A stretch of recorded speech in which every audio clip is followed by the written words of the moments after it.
Hey Nancy Drew fans, we're back for book 30, The Clue of the Velvet Mask.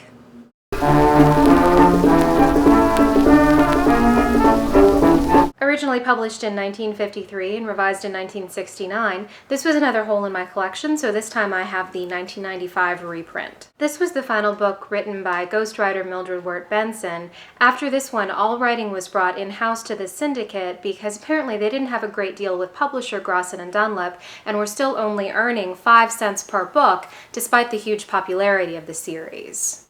This book begins with Nancy and Ned getting ready for a masquerade when Carson warns them about a gang of thieves that have been targeting parties in River Heights. Nancy's dressed as a Spanish señorita in a long red gown with a black lace mantilla and matching mask and fan. Proof that Ned will do almost anything for Nancy. He's agreed to go dressed as a Spanish grandee, detailed in this exchange. "Isn't it marvelous, Ned? A plumed hat and high-heeled boots.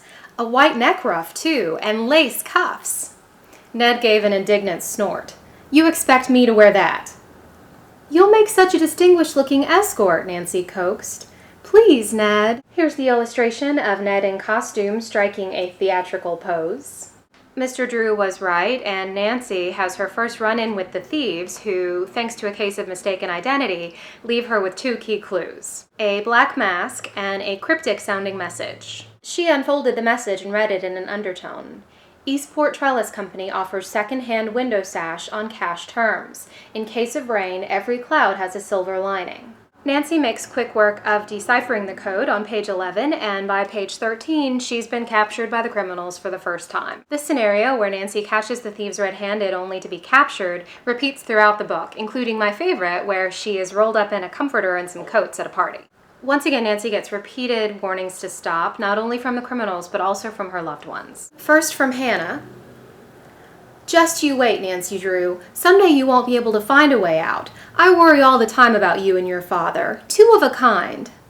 "Well then," Nancy replied, "there's no need to worry if I'm like Dad. He's never failed to crack a tough case." Then from her father, Carson. "I don't like this at all," he said. "That gang is dangerous. You better forget the whole thing," he advised. "But Dad, you gave me a job to do and I want to finish it," Nancy protested. "Well, all right," he agreed reluctantly, "but do your sleuthing in safer places." Later, Nancy's even more dismissive of George, who has a really good reason to ask her to stop working on the case. Nancy sent a fake telegram, and she and George hatch a plan to switch identities to catch the criminals while on a train. George is then kidnapped, given psychotropic drugs, and she's left sobbing, totally paranoid, and moving in and out of consciousness for days. George is the most terrified I've seen any character in any of these books, and she's literally begging Nancy to stop.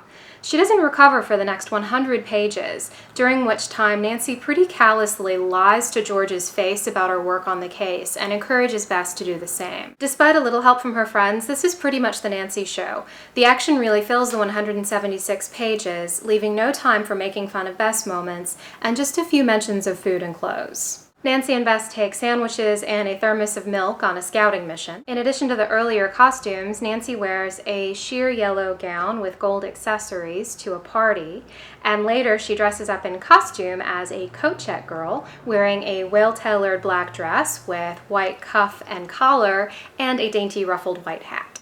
Next up, the Ringmaster's Secret.